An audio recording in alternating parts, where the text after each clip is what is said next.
So நான் முதல்ல music ஆரம்பித்தது வந்து ஆஸ் அ ட்ரம்மராக தான் நான் ஸ்டார்ட் பண்ணேன். நான் ஃபுல் ஆன்சர் சொல்கிறதுக்கு முன்னாடி முதல்ல எல்லாருக்கும் வணக்கம். இங்கே வந்து காலையில் இங்கே வந்து எல்லா ப்ரெஸ் நண்பர்களுக்கும் இங்கே வந்து எங்களை இன்டர்வியூ பண்ணுற எல்லாருக்கும் ரொம்ப நன்றி. And to answer your question, என்னோட கெரியர் நான் முதல்ல நான் ஒரு ட்ரம்மராக தான் ஆரம்பித்தேன். ஸோ அந்த ட்ரம்ஸ் எப்பவுமே இன்ட்ரெஸ்டிங்காக இருக்கும் அண்ட் இது ஒரு புது இனிஷியேட்டிவாக இருக்கும் ஒன்று நினச்சி. சென்னையில் இந்த மாதிரி முன்னாடி நடந்ததே இல்லை. மோஸ்ட்லி சவுத் இந்தியா இந்த மாதிரி எக்ஸ்பீரியன்ஸ் பண்ணியிருக்கவே மாட்டாங்க. So 6 drummer in one stage. So it's the first time it's happening like that. And அது பேர் வந்து சென்னை ட்ரம் ஃபெஸ்ட்னு வச்சு இந்த ஒரு இனிஷியேட்டிவ் நாங்கள் ஸ்டார்ட் பண்ணியிருக்கோம். எவ்ரி இயர் நாங்கள் எதிர்பார்க்கலாம். எவ்ரி இயர் இது நடக்கும். அண்ட் நெக்ஸ்ட் இயர்லேருந்து மெட்ராஸ் பியானோ ஃபெஸ்ட்னு எவ்ரி இயர் அது நடக்கும். யாரெல்லாம் கலந்துக்க போகிறாங்க, என்ன பிளான் பண்ணியிருக்கீங்க, என்னைக்கு வர போகிறாங்க அவங்கெல்லாம்? ஸோ இந்த ட்ரம் ஃபெஸ்ட் வந்து October 13th 2024 காமராஜ் அரங்கம்ல இது நடக்க இருக்கு.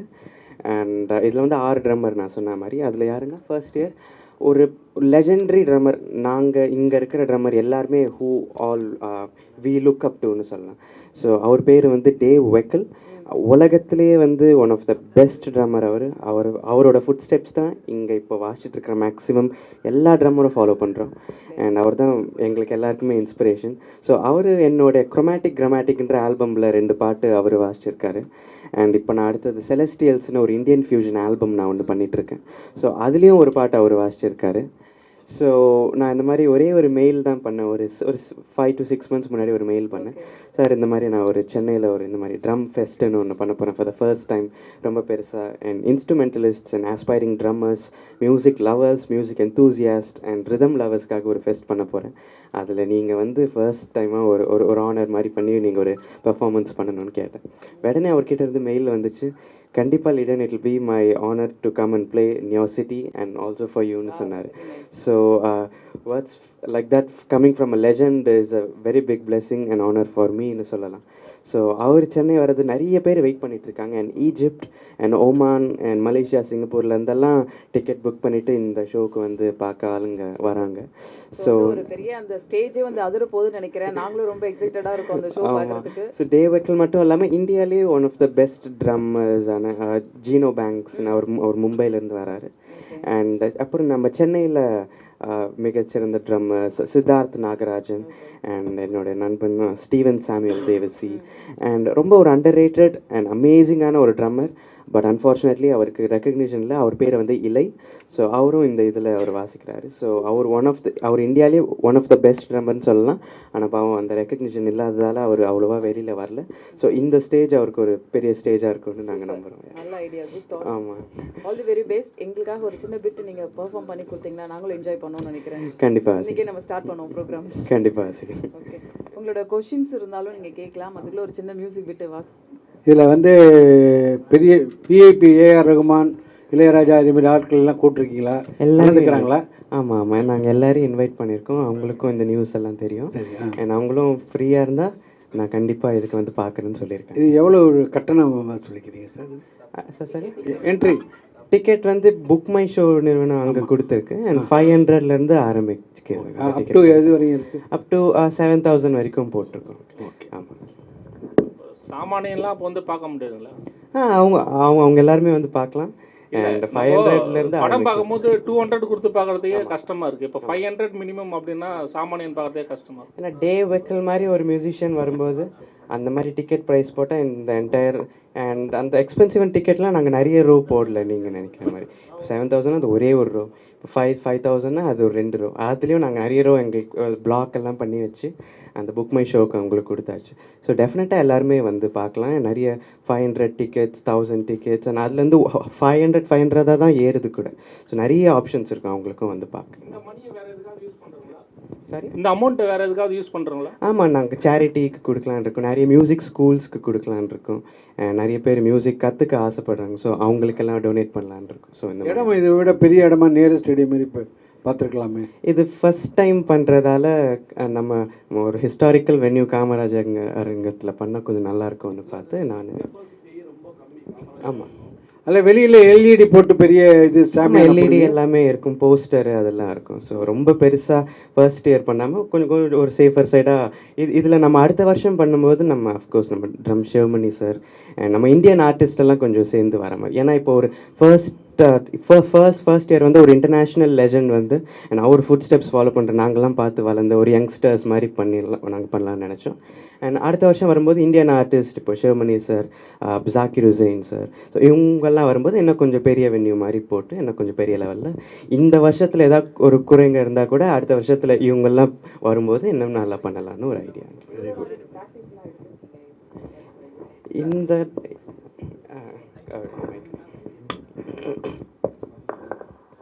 இந்த ஷோக்காக எவ்வளோ நாள் ப்ராக்டிஸ் எடுத்திருக்கீங்க, என்ன பிளான் பண்ணி வச்சிருக்கீங்க, உங்களோட ஷெட்யூல் எங்களுக்கு சொல்லுங்கள்.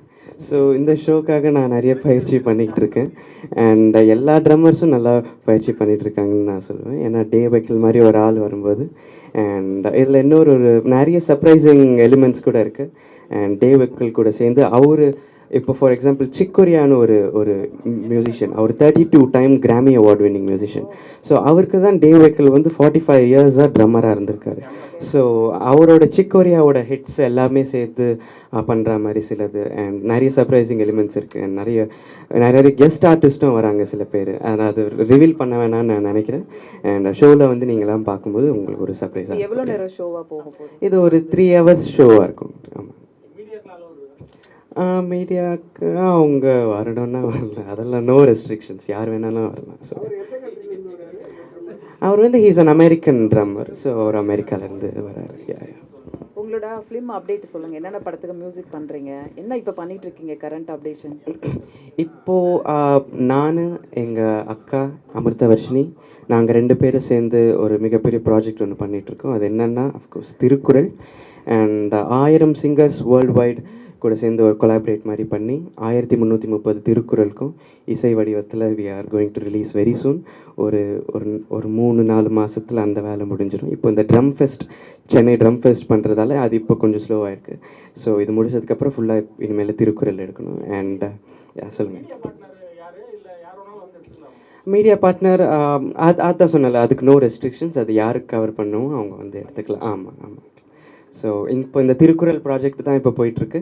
அண்ட் என்னோட இந்த பரோஸ் படம்னு மோகன்லால் சார் டைரக்ட் பண்ணுற அந்த படம், அதுவும் கூடிய சீக்கிரத்தில் வரும். ஆல்மோஸ்ட் இப்போ தான் ஃபர்ஸ்ட் ஸ்க்ரீனிங் அவரும் சந்தோஷ் சிவன் சாரும் இப்போ சேர்ந்து பார்த்துருக்காங்க. ஸோ ஒரு ஒரு ஃபியூ மந்த்ஸில் அந்த படமும் வந்துடும். அவ்வளோதான். டிவி சேனல் அவங்க யாருக்கோ கொடுத்துருக்காங்க, அவருக்கு மாற்றி சொல்லிட்டாரு, மன்னிச்சிடுங்க. சரியா? அவங்க ஆமாம், கண்டென்ட் ரைட்ஸ். இப்போ அவங்க ஃபாதர் லிடியன் இவ்வளோ தூரம் வரதுக்கு ரொம்ப முக்கியமான காரணம் அவங்க ஃபாதரு சின்ன வயசுலேருந்தே பயிற்சி கொடுத்தாங்க. அவங்க இந்த ஸ்டேஜில் வந்து பேசினா நல்லா இருக்கும். வர்ஷன் அவங்கள மேடை கழிக்கலாம்.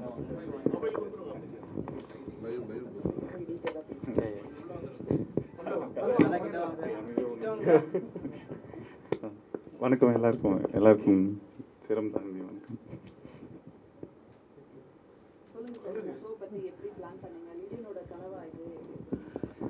ஆமாம், ஏதாவது கேள்வி தானே? சரி, இந்த ஷோ வந்து தம்பி வந்து ரொம்ப நாளாக, அதாவது ட்ரம்ஸ்லேயே வாசிச்சுட்டு இருக்கிறதால அவனுக்கு ட்ரம்ஸ் மேலே எப்பயுமே ஒரு பெரிய ஒரு அன்பு இருக்கும் அவனுக்கு. அவன் இந்த மாதிரி இந்த கிராமட்டிக்னு ஒரு ஆல்பம் பண்ணும்போது வேர்ல்ட்ஸ் நம்பர் 1 ட்ரம்மர் டேவ் வெக்கல் அவரை வந்து வாசிக்க வச்சுருந்தேன். அவர் ரொம்ப அன்பாக தம்பிக்கிட்ட ஒரு 3 இயர்ஸாக வந்துட்டு அவர் பழக்கம் இருந்துச்சு. ஸோ தம்பி சொல்லிட்டு இருந்தார், டேடி நம்ம ஊரில் வந்துட்டு இன்ஸ்ட்ருமெண்டலிஸ்ட்டுக்கு அவங்கள வந்துட்டு முன்னாடி கொண்டு வர்ற மாதிரி ஏதாவது ஒரு ஷோ நம்ம பண்ணணும். நிறைய பாட்டு சம்மந்தப்பட்ட விஷயங்கள் தான் நமக்கு இந்தியாவிலலாம் ஜாஸ்தியாக இருக்குது. சிங்கர்ஸ் இருந்தால் தான் அது ஷோன்ற மாதிரி ஆகுது. அப்படி இல்லாமல் இன்ஸ்ட்ருமெண்டலிஸ்ட்ஸ்க்கு வேல்யூ பண்ணணும். ஒரு பியானிஸ்ட்டு, ட்ரம்மர்ஸ், இந்த மாதிரி கிட்டாரிஸ்ட், இந்த மாதிரி சாக்ஸோஃபோன் பிளேயர்ஸ், இவங்களெல்லாம் வந்து முன்னாடி கொண்டு வரணும்னா நாம் ஏதாவது ஒன்று இனிஷியேட் பண்ணணும். எனக்கு அவ்வளோ கான்டாக்ட்ஸ் இருக்குது வேர்ல்டு ஃபுல்லாக. ஸோ டேவ் வெக்கல் சார் வந்து கண்டிப்பாக வருவார் நம்ம கூப்பிட்டா. ஃபஸ்ட்டு டு பிகின் வித் நான் என்ன இன்ஸ்ட்ருமெண்ட் ஆரம்பிச்சனோ என் கெரியர், அதாவது நான் ட்ரம்ஸ் தான் ஆரம்பித்தேன் 2 வயசில். அப்போது அந்த மாதிரி ட்ரம்ஸை வந்து ஃபஸ்ட்டு இனிஷியேட் பண்ணலான்னா டேவ் வெக்கலை வர வைக்கலாம் அப்படின்னு சொன்னான். ஆனால் நாங்கள் ஒரு முக்கியமான ப்ராஜெக்ட் ஒன்று பண்ணிக்கிட்டு இருக்கோம். திருக்குறள்னு தம்பி சொன்ன மாதிரி திருக்குறள் ஒரு வருஷமாக நாங்கள் வந்துட்டு வெளியே எங்கேயும் போகாமல், எந்த கமர்ஷியல் ஷோஸும் ஒத்துக்காமல், எந்த வெளிநாட்டுக்கும் போகாமல் வீட்லேயே இருந்து இந்த திருக்குறளை வந்துட்டு முழுமையாக முடிக்கணும்னு சொல்லிட்டு அது குறளோட சேர்த்து பொருளுக்கும் சேர்த்து டியூன் பண்ணி இது ஒரு ஒரு குறளும் ஒரு ஒரு பாட்டு மாதிரி கேட்கும். அது வந்துட்டு இதுக்கு முன்னே யாரும் பண்ணதில்லைன்ற பெருமையை விட நாங்கள் அதை பண்ணி ஆகணுன்ற ஒரு ரெஸ்பான்சிபிலிட்டியோட இந்த விஷயத்தை ஆரம்பிச்சிருக்கோம். ஸோ அதை ரொம்ப ரொம்ப சீரியஸாக அதை பண்ணிக்கிட்டு இருக்கோம். நாங்கள் 1000 சிங்கர்ஸை வச்சுட்டு எல்லா music directors, playback singers, Tamil உச்சரிப்பு சரியாக இருக்கிற, இசை அறிவு இருக்கிற எல்லாருமே, உலகம் ஃபுல்லாக இருக்கிற எல்லாருமே பாட வைக்கணும்னு சொல்லிட்டு ஒரு 1000 பேரை பாட வைக்கிறோம். மிச்சம் 330 நானும் பையனும் மகளும் பாடுறோம். ஸோ இப்படி ஒரு பெரிய ப்ராஜெக்ட் பண்ணும்போது அவன் ஆசைப்பட்டான், இப்படியே போயிட்டு இருக்கு, நம்ம எதுவுமே ஒரு நல்லது இந்த வருஷம் எதுவும் செய்யலை, சரி யாருக்கும் தெரியாது நம்ம இருக்கிறது, நம்ம ஒரு ரிதம்காக ஒரு ஃபெஸ்டிவல் பண்ணலாம் அப்படின்னு சொன்னோன்னே இந்த சென்னை ட்ரம் ஃபெஸ்ட்டுன்னு சொல்லிட்டு அதை ப்ராப்பராக ரெஜிஸ்டர் பண்ணி அந்த நேம் டைட்டில் இனி வருஷம் வருஷம் வருஷம் இதை வந்துட்டு பண்ணிவிட்டு சென்னை ட்ரம் ஃபெஸ்ட்டில் வாசிக்கணுன்ற ஆர்வம் வந்து எல்லா ட்ரம்மர்ஸ்க்கும் வரணும். சின்ன சின்ன பசங்க வந்து நானும் சென்னை ட்ரம் ஃபெஸ்ட்டில் வாசிக்கணும் அப்படின்ற ஒரு விஷயம் நடக்கணும். அப்படி தான் உலகத்தில் வந்து மியூசிக்கு வந்து ஜாஸ் ஃபெஸ்டிவல், இந்த மாதிரி வெஸ்டர்ன் கிளாசிக்கல் ஃபெஸ்டிவல் அப்படின்னு சொல்லி எல்லாத்துக்குமே ஃபெஸ்டிவல் வைப்பாங்க.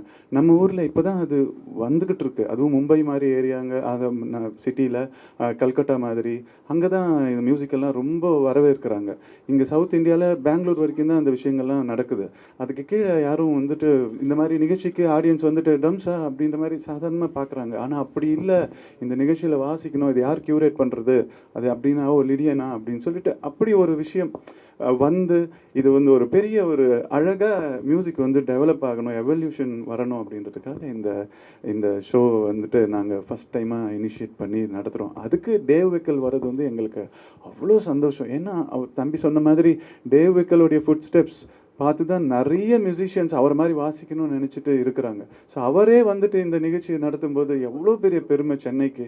இது பணத்துக்காகவோ ஒரு கமர்ஷியலுக்காகவோ ஒரு டிக்கெட் விற்கணுன்றதுக்காகவோ இது வந்துட்டு ஒரு இவங்க கிட்ட கொடுத்துட்டு பெருசாக ஆக்கணுன்றதுக்காகவோ கிடையாது. உண்மையாக சொல்ல போனால் எங்களுக்கு இதை மியூசிக்கை தவிர இதை எப்படி நடத்தணும்னு கூட தெரியாது. February மாதம் ஆரம்பித்தது, ஹாலை புக் பண்ணோம் நாங்கள். ஆனால் செப்டம்பர் 30ஆம் தேதி கூட எங்களுக்கு என்ன பண்ணணும்னே தெரியாது. டிக்கெட்டு விற்றா ப்ரோக்ராம் பண்ணலாம், பரவாயில்ல, வீட்டில் சேர்த்து வச்ச காசை வச்சுட்டு ஷோ பண்ணலான்றது தான் இந்த அறிவே இருந்திருக்கு எங்களுக்கு. ஆனால் எல்லாரும் இப்போ வெல்விஷர்ஸ் எல்லாம் முன்னாடி என்ன இப்படி பண்ணுறீங்க, எவ்வளோ பெரிய பட்ஜெட்டு, என்ன நீங்கள் ஸ்பான்சரே வாங்காமல் என்ன பண்ணிக்கிட்டு இருக்கீங்க அப்படிலாம் கேட்குறாங்க. ஸ்பான்சர்கிட்ட போயிட்டு நாங்கள் வந்து எப்படி பெக்கிங் பவுல்ஸ் எடுத்துக்கிட்டு போகணுமா அப்படின்னு சொல்லி, நீங்கள் ஈவெண்ட் மேனேஜர்ஸ் கிட்ட கொடுங்க அப்படின்னு அவங்க பார்த்துப்பாங்க அப்படின்னு. அது கூட ஒரு மாதிரி போய் கையேந்திர மாதிரி ஒரு விஷயம் தானே. மியூசிஷியன்ஸுக்கு அதுக்கு என்ன சம்மந்தம் இருக்குது அப்படின்னு சொல்ல, பையன் அதுக்கு மேலே டேடி நீ எங்கேயும் போய் நின்று அவமானப்படாத அப்படின்னு சொல்லிட்டு அவன் எங்களுக்கு ஒன்றுமே புரியல, என்ன பண்ணுறதுன்னு தெரியல. இப்போ நீங்கள் கேட்குற கேள்வி கூட இது எந்த மீடியா எடுக்க போகுதுன்னு சொல்கிறீங்க, எங்களுக்கு பதில் சொல்லக்கூட தெரியல. இன்னும் யாரையாச்சும் அப்ரோச் பண்ணணுமான்னு தெரியல, ஒன்றும் புரியல. நாங்கள் எங்கிட்ட இருக்கிற காசை வச்சுட்டு செய்ய முடியும் நிகழ்ச்சி. எங்களுக்கு ஃபோக்கஸ் எல்லாமே அந்த மேடை, அந்த அழகாக அந்த எல்லாரும் 6 பேர் வாசிக்கணும், அதை எல்லாரும் ரசிக்கணும், அவ்வளோதான் அப்படின்ற மாதிரி தான் இப்போதைக்கு இருக்குது. இது யார் எடுக்க போகிறா, என்ன பண்ண போகிறா எதுவுமே தெரியாது. இந்த நிகழ்ச்சி அழகாக நடக்கணும்னு மட்டும் தெரியும். ஏன்னா நாங்கள் நம்புகிற மியூசிக் வந்து எங்களை மானத்தை காப்பாற்றும், அந்த நிகழ்ச்சி அழகாக நடத்தும், எல்லாருடைய சப்போர்ட் இருக்கும், இவ்வளோதான்.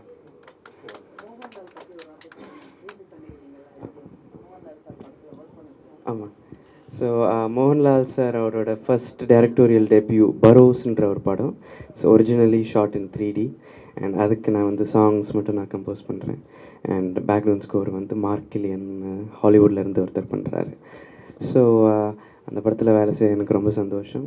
அண்ட் மேக்ஸிமம் எல்லா வேலையும் முடிஞ்சிருச்சு. அண்ட் ஃபஸ்ட் ஸ்க்ரீனிங் இப்போ கொஞ்ச நாள் முன்னாடி இப்போ நடந்திருக்கு. அண்ட் கூடிய சீக்கிரத்தில் அதுவும் ரிலீஸ் ஆகும். ஸோ அதில் 3 சாங் வரும். ஒரு சாங் வந்து மோகன்லால் சாரே பாடியிருக்காரு மலையாளத்தில். இது பேன் இண்டியா ஃபிலிம்ன்றதால அந்த 5 லாங்குவேஜில் வரும்னு சொன்னாங்க.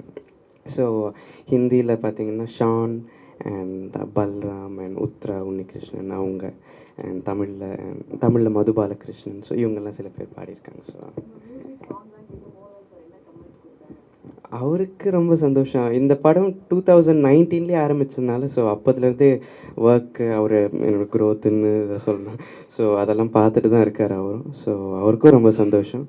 எனக்கும் அவர் எப்போல்லாம் மீட் பண்ணுறோம் ரொம்ப அன்பாக பேசுவார். அண்ட் வீட்டுக்கு 3 வாட்டி வந்திருக்காரு. அண்ட் அவரும் ஒரு திருக்குறள் பாடியிருக்காரு. ஸோ அது இங்கே ரிவீல் பண்ணலான்னு நான் நினைக்கிறேன். ஸோ அவர் பரோஸ்க்காக ஒரு பாட்டு பாட வந்தார். அதுக்கப்புறமா இல்லை நான் திருக்குறள் பாட உங்கள் வீட்டுக்கு நான் இன்னொரு வாட்டி வரேன்னு வாலண்டியராக அவரே சொல்லி இன்னொரு வாட்டி வந்தார் ஒரு 2-3 days கேப்பில். So is such a sweet person. ஆமாம், அவரையும் இன்வைட் பண்ணியிருக்கோம். அண்ட் அவரும் ஃப்ரீயாக இருந்தால் அவர் டெஃபினட்டாக அவர் வருவாருங்க. ஆமாம், வீட்டுக்கு வந்துட்டு சொன்னாங்க, நீங்கள் கவலைப்படாதீங்க சார், நான் ப்ரெஸ் மீட்டை வந்து ஏற்பாடு பண்ணுறேன், இது நீங்கள் நியூஸாக போடணுமா இல்லைன்னு கூட தெரியல எனக்கு. இல்லை சொல்கிறேன், அவங்க வந்து அவ்வளோ நான் வந்து உங்களுக்கு சப்போர்ட் பண்ணுறேன், என்னால் ஆனது எல்லாமே பண்ணுறேன், ப்ரெஸ் மீட்டை ஏற்பாடு பண்ணுறேன், இந்த நியூஸை ஸ்ப்ரெட் பண்ணணும் ஃபஸ்ட்டு. நீங்கள் இது எப்போவோ பண்ணியிருந்துருக்கணும், நீங்கள் இவ்வளோ லேட்டாக பண்ணுறீங்க, இவ்வளோ பெரிய கான்செப்ட் யாராச்சும் பண்ணியிருந்தா இதை கோடிக்கணக்கில் இதை வந்து சம்பாதிச்சிருப்பாங்க, அவ்வளோ விஷயத்தை பண்ணியிருப்பாங்க. நீங்கள் இவ்வளோ லேட்டாக சொல்கிறீங்க, இருந்தாலும் இப்போ it's not too late, I will make this happen at the ஏர்லியஸ்ட்னு சொல்லிட்டு ஒரே நாளில் தான் எனக்கு இந்த ஏற்பாடு பண்ணி கொடுத்தாங்க. அவங்களுக்கு நான் எப்படி நன்றி சொல்கிறதுனே தெரியல. அவங்கள ரொம்ப ரொம்ப எங்கள் குடும்பத்து சார்பாக ரொம்ப நன்றி அவங்களுக்கு சொல்லிக்கிறேன். அதே மாதிரி இது வெளியே இன்னும் நியூஸ் பேப்பரில் ஆட் கொடுக்குறதோ அது இதுன்னு எங்களுக்கு எப்படி பண்ணணும்னு கூட இந்த ப்ராசஸே தெரியாமல் இருக்கிறோம். எல்லாரும் நினச்சிக்கிட்டு இருப்பாங்க நாங்கள் ஏதோ வேர்ல்ட்ஸ் பெஸ்ட் ஜெயிச்சுட்டு அப்படியே எல்லாமே தெரியும் அப்படின்ட்டு. ஏன்னா இப்போ தான் எங்களுக்கு இப்படி எல்லாம் தான் பண்ணணும் போல இருக்குன்றது தெரிய வச்சதே மேடம் தான். ஸோ ப்ரெஸ் மீட் சொன்னால் தான் எல்லாரும் பேப்பரில் போடுவாங்க, 4 பேர் வந்து நிகழ்ச்சியை பார்ப்பாங்க அப்படின்ற மாதிரி இது நடந்திருக்குன்னா அதுக்கு முழுக்க காரணம் மேடம். உங்கள் எல்லாருக்கும் நன்றி, எல்லாருக்கும் நன்றி. நீங்கள் எப்படி இதை ப்ரமோட் பண்ணணும்னு நினச்சாலும் நீங்கள் ப்ரமோட் பண்ணலாம். ஆனால் இப்போதைக்கு எந்த மீடியா எடுக்குது இந்த ஷோவை எடுக்குதுன்னு தெரியல. இப்போ நேற்று நாங்கள் ஒரு முடிவு பண்ணி வச்சுருந்தோம், நம்ம கண்டென்ட்டாக எடுத்து வச்சுக்கலாம், இந்த ஷோ நடக்கிறத ஒரு 3 hours மூவியாக எடுத்து வச்சுக்கலாம் அப்படின்றது தம்பி சொன்னார். அந்த மூவியாக எடுத்து வச்சுக்கிட்டா எப்பயுமே அது வந்துட்டு ஒரு யாருக்காச்சும் அப்படி கொடுக்கலாம், அப்போ வந்து விருப்பப்பட்டு வாங்குவாங்க. இப்போ சொன்னால் யாருக்கும் தெரியாது. எல்லாரும் என்ன சொல்கிறாங்கன்னா, யார் எந்த சிங்கர் வருவாங்க, எந்த சூப்பர் சிங்கர் வருவாங்க, அவங்க வந்தால் தான் எங்களுக்கு நாங்கள் வந்து கேமரா எடுத்துகிட்டு வருவோம் அப்படின்ற மாதிரி தான் இப்போ வரைக்கும் ஒரு 2 சேனல் கேட்டதில் நாங்கள் இதெல்லாம் யார் ட்ரம்ஸ் எல்லாம் இதெல்லாம் எப்படி இருக்கும் தெரியாது அப்படின்ற மாதிரி ஒரு டாக் வந்தது. அதனால் நாங்கள் முன்கூட்டியே இதை போய் சொல்லி இது எப்படி இருக்கும் அப்படி இருக்குன்னு சொல்கிறது கூட எங்களுக்கு வெக்கப்பட்டுக்கிட்டு சொல்லாமல் இருக்கும். அதனால் சேஃபர் சைடு இந்த ஷோ நடக்கும்போது யாரையுமே வீடியோ எடுக்காதீங்கன்னு கூட சொல்லலாம்னு சொல்லிட்டு யோசிச்சுட்டு இருந்தோம். நம்ம வரைக்கும் ஒரு வீடியோ டீமை வச்சுட்டு ஒன்று எடுத்துட்டு இந்த செலவுகள் பார்த்தீங்கன்னா ஒரு கிட்டத்தட்ட ஒரு 70 லட்சம் ரூபாய்க்கு மேலே போக போகுது. ஸோ நாங்கள் சேர்த்து வச்ச காசெல்லாம் போட்டால் கூட இதெல்லாம் ஈடு கட்ட முடியாது இந்த ஷோ பண்ணிட்டு. அதனால அட்லீஸ்ட் இந்த கண்டென்ட்டை ரெடி பண்ணிக்கிட்டு இது அப்புறமா ஏதாவது ஒரு சேனலுக்கு யார் வாங்குறாங்களோ என்ன மாதிரி பண்ணலாம்னு சொல்லிட்டு ஒரு சின்ன ஒரு தாட் வந்திருக்கு. அதுக்கு முன்னாடி சேரெல்லாம் காலியாக இருக்கக்கூடாதுன்றது ஒரு பெரிய ஒரு இது.